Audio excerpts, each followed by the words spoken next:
Assalamualaikum warahmatullahi wabarakatuh. Pada kesempatan ini saya akan mencoba membahas mengenai penyusunan bahan ajar dan rubrik penilaian yang ditulis oleh Dr. Syihabuddin Said MSI. Mari kita simak tujuan dari pembelajaran ini. Pertama, peserta dapat memahami teknik penyusunan dan pengembangan bahan ajar. Kedua, peserta dapat memahami pengembangan evaluasi dan rubrik penilaian. Pokok bahasan pertama, teknik penyusunan buku sebagai bahan ajar. Kedua, tahap pengembangan dan penyusunan buku sebagai bahan ajar. Ketiga, lembar evaluasi bahan ajar. Dan keempat, rubrik kriteria penilaian. Teknik penyusunan buku bahan sebagai bahan ajar. Sebelum membahas secara teknis dan khusus tentang penyusunan buku ajar, secara mendalam perlu dipahami tentang bahan ajar. Bahan ajar didefinisikan sebagai suatu materi perkuliahan, pelajaran yang disusun secara sistematis sebagai sumber belajar untuk mencapai tujuan pembelajaran. Menurut National Center of Competitive Based Training, bahan ajar adalah segala bentuk bahan yang digunakan untuk membantu dosen, guru, instruktur dan dalam melaksanakan proses pembelajaran. Jenis-jenis bahan ajar ini terdiri dari audio, visual dan multimedia interaktif. Pendidikan dapat menggunakan proyektor, laptop, website, media sosial, dan masih banyak yang lainnya. Namun, dari keempat jenis bahan ajar tersebut, bahan ajar yang paling relatif mudah dibuat adalah bahan ajar cetak berupa buku.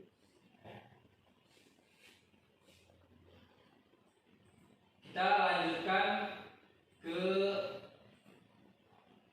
teknik penyusunan bahan ajar cetak. Beberapa ketentuan dalam teknik penyusunan bahan ajar cetak antara lain, pertama adalah judul atau materi yang disajikan dalam bahan ajar harus memuat kompetensi dasar atau materi pokok yang dicapai oleh peserta didik selama mengikuti proses pembelajaran. Yang kedua, menyusun bahan ajar cetak setidaknya ada 6 hal yang perlu dipahami. Pertama, susunan tampilan bahan ajar jelas dan menarik. Yang kedua, bahasa yang mudah dipahami. Ketiga, mampu menguji pemahaman. Keempat, adanya stimulan seperti menarik untuk dilihat dalam bentuk gambar-gambar, dalam bentuk grafik, sesuai dengan kebutuhan yang diminta oleh mata kuliah yang akan disampaikan. Kelima, nyaman untuk dibaca dan disajikan secara terstruktur. Keenam, materi instruksional menyangkut pemilihan teks, bahan kajian, dan lembar kerja.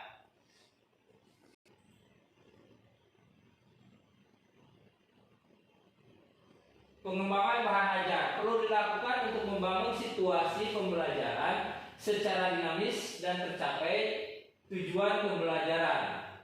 Terdiri dari membangun karakter, yaitu isi pesan pembelajaran yang akan disampaikan agar tidak salah dalam memilih strategi pembelajaran. Interaksi antara pembuat dengan pembaca, pengelolaan kelas secara baik. Kalau sekarang dengan SCL sudah learning, jadi selalu harus ada diskusi antara mahasiswa dengan mahasiswa, antara dosen dan mahasiswa, bahwa dosen adalah sebagai mediasi untuk mahasiswa dalam mencapai cita-citanya.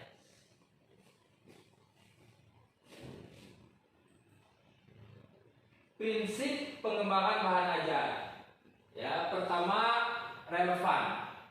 Harus sesuai antara bahan ajar yang akan disampaikan dengan CP, capaian pembelajaran mata kuliah. Kedua, konsisten. Dan ketiga, edukasi, yaitu cukup memadai dalam membantu mahasiswa menguasai CPL yang diajarkan. Bahan ajar tidak boleh terlalu sedikit dan tidak boleh terlalu banyak.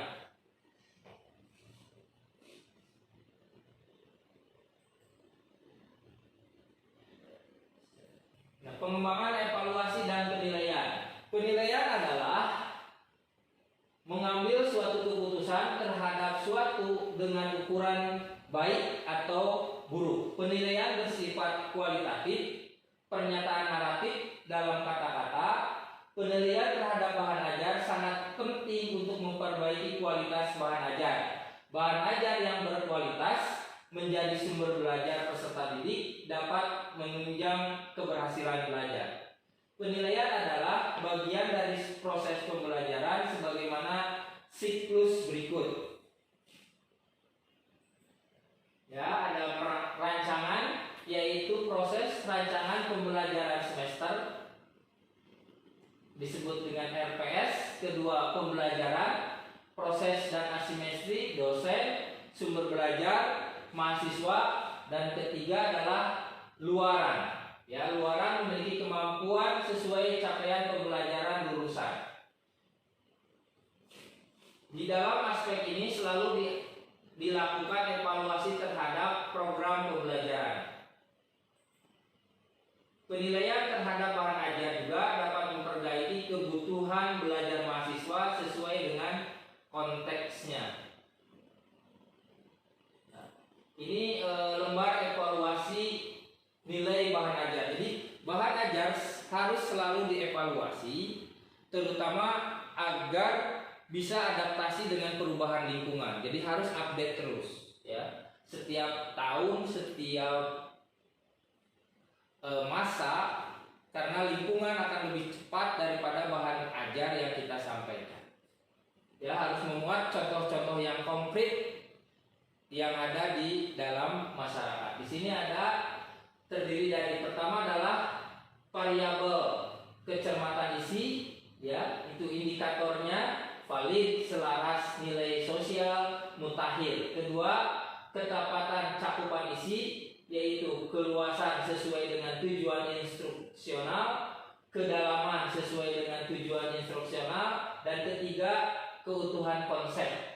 Ketiga, ketercernaan yang terdiri dari logis, runtut, cukup contoh dan ilustrasi, format konsisten, ada penjelasan relevansi, ada penjelasan manfaat. Dan keempat, penggunaan bahasa. Indikator yang diuji yaitu ragam bahasa komunikatif, kata singkat dan lugas, ada daftar senarasi, ada kalimat efektif, ada paragraf yang memiliki gagasan, ada kalimat-kalimat dalam paragraf terpadu, 7 kalimat-kalimat dalam paragraf koheren. Kelima, perwajahan, ada narasi tidak selalu terlalu padat, ada bagian kosong, ada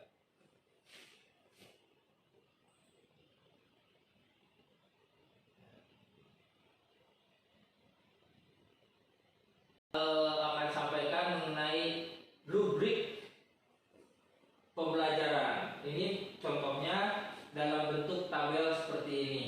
Pertama ada misalnya lembar evaluasi bahan ajar. Di sini ditulis nama diklat, angkatan, nama mata kuliah, mata ajar, kode mata kuliah. Di sini ada jumlah jam pelajaran, nama pengajar, observer, tim yang mengobservasi, ya. Di sini terdiri dari pertama tujuan umum. Itu pertama dikasih skor, ini menggunakan skala Likert 1, 2, 3, dan 4 yang diawali dari tidak memuaskan sampai sangat memuaskan. Pertama adalah tujuan umum, deskripsi singkat, manfaat bagi peserta, sistematika bahan ajar, petunjuk belajar, kedua pendahuluan terdiri dari ruang lingkup, relevansi mata ajar, rumusan tujuan pembelajaran, ketiga uraian materi ajar terdiri dari pokok-pokok materi ajar, uraian per pokok materi ajar, latihan, penutup, rangkuman, evaluasi, umpan balik, tindak lanjut. Jadi selanjutnya adalah sumber referensi. Ya, di sini di bawahnya penilaian subjektif dari reviewer terhadap bahan ajar. Rubrik evaluasi bahan ajar terdiri dari deskripsi singkat. Ini dikasih skor sama ya. Kedua, manfaat bagi peserta. Ketiga, rumusan kompetensi dasar. Keempat, sistematika bahan ajar. Kelima, petunjuk belajar. Ya. Keenam, ruang lingkup. Ketujuh, relevansi mata ajar. Kedelapan, rumusan tujuan pembelajaran. Dan kesembilan, pokok-pokok materi ajar. 10, uraian ya, dan latihan. Latihan itu penting dari setiap bab di dalam buku pelajaran ya, selalu didukung dengan studi kasus. Tujuannya apa? Tujuannya agar merangsang mahasiswa menyelesaikan kasus-kasus itu. Kasus-kasus tersebut terutama kasus-kasus yang lagi ngetren di masyarakat, agar banyak referensi yang diperoleh oleh mahasiswa. Mungkin itu yang bisa saya sampaikan. Billahi taufiq wal hidayah. Assalamualaikum warahmatullahi wabarakatuh. Kap.